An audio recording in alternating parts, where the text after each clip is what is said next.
தமிழக வெற்றி கழகத்தின் மாநில செய்தி தொடர்பாளர் திரு அனந்த் அஜித் அவர்கள் தான் இணைந்திருக்கிறாங்க. பேச நிறைய விஷயங்கள் இருக்கு, பேசலாம். வணக்கம். வணக்கம். மச்சி இவன்டா. ஆமாடா இவன்டா. எவன்டா? எப்படி இருக்கீங்க? நல்லா இருக்கேன். தெரியுதுடா தெரியுது, ரொம்ப காட்டாத. பிச்சை போட்டவன வெளிய நிக்கிறான், உருவிக்கு போறான். எக்ஸிட் போல்ஸ்க்கு அப்புறம் பார்த்தோம். அதுக்கப்புறம் ரிசல்ட் வந்ததுக்கு அப்புறம் வலை வீசி தேடிக்கிட்டு இருக்கிறோம். ஆளே பிடிக்க முடியல. எப்படிங்க இவரை பிடிக்கீங்க? பிடிச்சதா? இதுக்கு நான் பட்டபாடு கொஞ்சமா நஞ்சமா ஆட்ட கண்டா ஓடுது, பாத்த கண்டா ஓடுது. இத பிடிக்கிற நேரம் நான் கார்ப்பரேஷன் சேர்ந்தா 40 நாய் பிடிச்சிருப்பேன். இருக்கிற எல்லா கட்சிகளையும் போட்டு அடின்னு அடிச்சு துவைச்சாச்சு இந்த எலெக்ஷன்ல. உன்னை பார்த்தா குடுக்கிற மாதிரி தெரியலையே, நிறைய வாங்குற மாதிரி தெரியுது. அவங்க அழ கூட ஸ்பேஸ் விடாம அழறதுக்கு நடுவுல வந்து நின்னுக்கிட்டு அழாவும் பேச விடாம பண்ணா ரொம்ப கஷ்டமா இருக்கும்.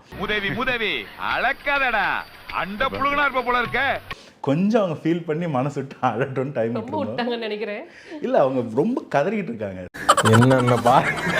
என்னென்ன சொல்றான் பாருங்க, கம்பி கட்டுற கதையெல்லாம் எடுத்து போடுறாங்க. இவங்க என்னென்னலாம் பண்ணுவாங்கன்னு சில யோசனைகள் இருந்துச்சு. அதை தாண்டி பிலோ த பெல்ட் ரொம்ப கீழே இறங்கி போனாங்க. எவ்வளவு தூரத்துக்கு போறாங்கன்னு பார்த்துட்டு இருந்தோம். ஒண்ணுமே தெரியலையே. தமிழகத்தோட நிதி நிலைமை படு மோசமா இருக்கு. ஏய் களிமண்ணு மண்டையா, அங்க பார். முந்தைய அரசு கடனை வைத்துவிட்டு சென்று விட்டதென பேசுவது முறையல்ல. அனுமதிக்கப்பட்ட வரம்பிற்குள்ளேயே தமிழகத்தின் கடன் சுமை உள்ளது. நிதிநிலை தெரிந்தே நீங்கள் வாக்குறுதிகளை அளித்தீர்கள். எனவே கஜானாவை காரணம் காட்டி மக்களை திசை திருப்ப வேண்டாம். நிர்வாக நுணுக்கங்களை கற்றுக்கொண்டு மக்களுக்கு அளித்த வாக்குறுதிகளை நிறைவேற்றுங்கள் என ஸ்டாலின் கூறியுள்ளார். நீ எல்லாம் படிச்சிருந்தா தெரியும் கேனப்பைய. பொருளாதாரத்தை குறித்தும் நிதி மேலாண்மை குறித்தும் எந்த ஒரு அடிப்படை புரிதலும் இல்லாதவர்கள் தான் இப்படிப்பட்ட ஒரு அடிப்படையற்ற குற்றச்சாட்டுகளை கடன் அளவை பொறுத்த மட்டிலே அரசின் மீது வைக்க முடியும். இப்படிலாம் பண்ணன்னு வச்சுக்கடா, நாசமா போயிருவடா, அழிஞ்சு போயிருவ. இந்த எண்ணத்தை மாத்திக்க. தமிழகத்துல சட்ட ஒழுங்கு, போதை கலாச்சாரம் எல்லாம் தலையை விரிச்சு ஆடுற ஒரு நிலைமையில வந்து பவரை நம்ம வந்து ஸ்வேரிங் இன் பண்ணியிருக்கோம். மாற்று அரசியல் வந்துருச்சு, ஒரு தூயமான ஒரு ஆட்சி வந்துருச்சு, ஒரு தூய சக்தி வந்துருச்சு அப்படின்னு நினைச்சுக்கிட்டு இருக்கும்போது காலையில போன் எடுத்து பார்த்தா இப்படி ஒரு கொடுமை நடந்திருக்கு. கிருஷ்ணகிரி மாவட்டத்துல சாலையோரமா 2 இளைஞர்களை எரிச்சு கொலை பண்ணிருக்காங்க.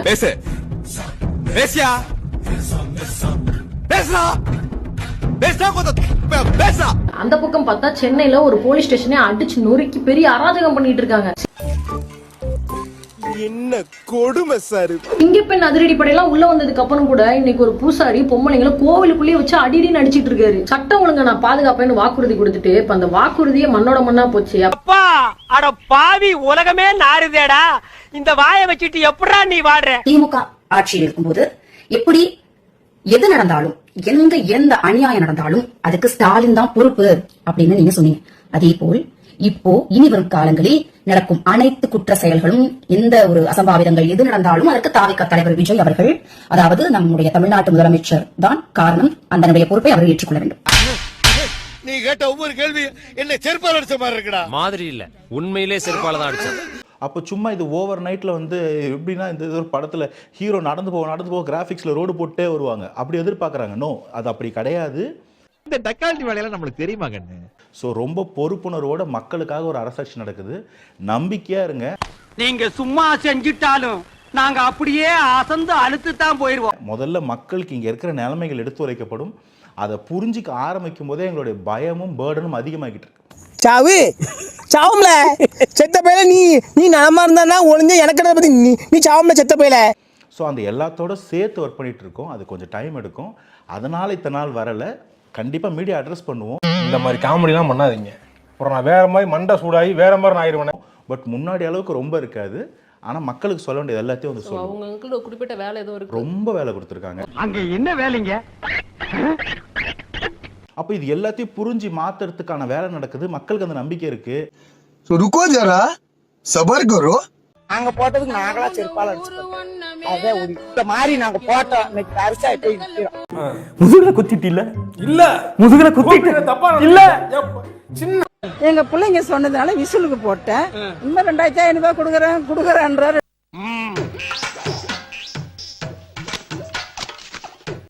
பாக்கெட் இருக்கு, பணம் இல்ல. டெல்லிக்கு போனாரு, வந்தாரு, உட்காந்தாரு, தூங்குறாரு. பழகுதி போற வாய தந்த வார்த்தை வரும். பிரஷே பார்க்க மாட்டாரு. பிரஷர் அது பயம் இருக்கு. பில்டப் பண்றணும், பீலா வரணும், அது முக்கியம் இல்ல. நம்ம எது பண்ணாலும் இந்த உலகம் நம்மள உடனே உத்து பார்க்கணும். நாதாரித்தனம் பண்ணாலும் நாசுக்கா பண்ணணும்டா. ஆனா நம்ம பண்றது 4 பேருக்கு புரியப்படாது, தெரியப்படாது. ஓவர் டைம் பண்ணி இவங்க நரேஷன் பில்ட் பண்றாங்க. சரி தனால் அழட்டோன்னு விட்டோம். இப்போ பதில் சொல்லணும். சரி. கோவம் வரா மாதிரி காமெடி பண்ணதான் உனக்கு பல தடவை சொல்லியிருக்கிறேன். எல்லாருக்கும் வணக்கம். ஜெயிச்ச தொகுதியில போய் நன்றி சொல்றதெல்லாம் யூசுவல். போட்டியிடாத தொகுதியில போய் நன்றி சொல்றது டிஃபரண்ட். வணக்கம் வணக்கம் புன்னக்காயல் மக்களே. I love you love you love you. உங்க அன்புக்கு உங்க ஆதரவுக்கு ரொம்ப ரொம்ப ரொம்ப ரொம்ப நன்றி. கேள்விப்பட்டேன் எங்களை அதிக வாக்குகள் வித்தியாசத்துல ஜெயிக்க வச்ச உங்க ஊருக்கு, உங்க மக்களுக்கு, நம்ம மக்களுக்கு கோடான கோடி நன்றிகள் நன்றிகள். ஏதாவது வளையாபதுக்கு எதை செஞ்சாலும் சப்தம் டிஃபரண்டா இருக்கணும். என்னடா இது? என்ன நினைச்சிட்டு இருக்க நீ? சிரிக்காதடா, அறிவு கட்ட முட்டாள். பொலிட்டிக்கலா சில கேள்விகளை வைக்க விரும்புறேன். கிரியாளா உடம்ப இரும்பாக்கிக்கடா, அடமலா ஆரம்பிச்சு வெளுத்து வாங்க போகுது. இப்பொழுதாவது தமிழ்நாடு முதலமைச்சர் அவர்கள் ஒன்றை புரிந்து கொள்ள வேண்டும். திரு ஜோசப் விஜய் அவர்கள் என்ன அப்படின்னா,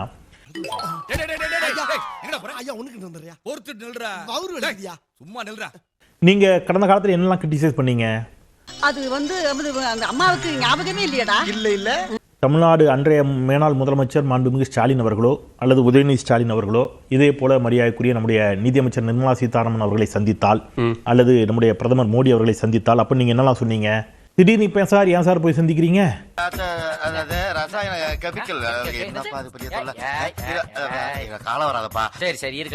அப்படின்னு அதற்கு முன்பு நடந்த ஏதேனும் ஒரு அரசியல் நிகழ்வை அதோடு முடிச்சு போட்டு நீங்க விமர்சிச்சிருக்கிறீங்க. எல்லாருமே இங்க பண்ணிருக்கிறீங்க.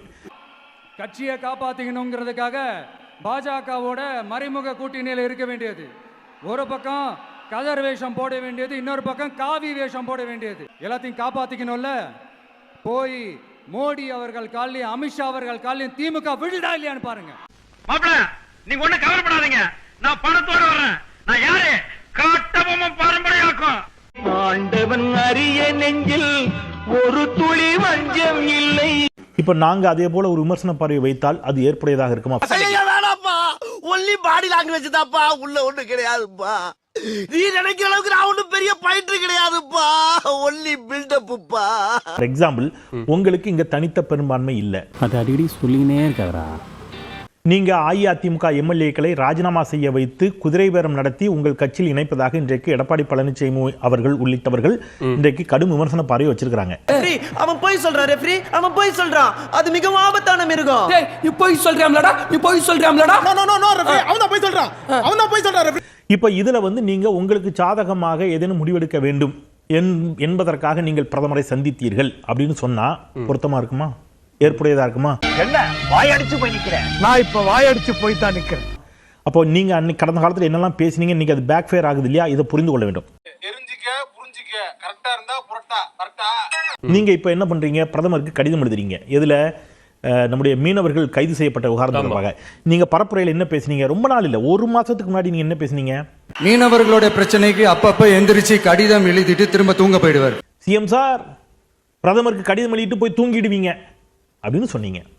இப்ப நீங்க என்ன பண்ணிருக்கீங்க? அதே தான், கடிதம் எழுதிட்டு போய் தூங்கிட்டீங்க. ஆட்சிக்கு சில வாரங்கள் கூட ஆகல. 6 மாசம் அமைதியா இருப்போம்னு சொன்னவங்களாம் 6 நாள் கூட அமைதியா இருக்க முடியல. அங்க போட்டதுக்கு நாங்களா செருப்பால அடிச்சுட்டோம். என்னைக்கு இந்த ஆட்சி வந்துச்சு அன்னைக்கே உலகம் ரெண்டா போயிடுச்சு. ரொம்ப மனசை கஷ்டப்படுத்திட்ட.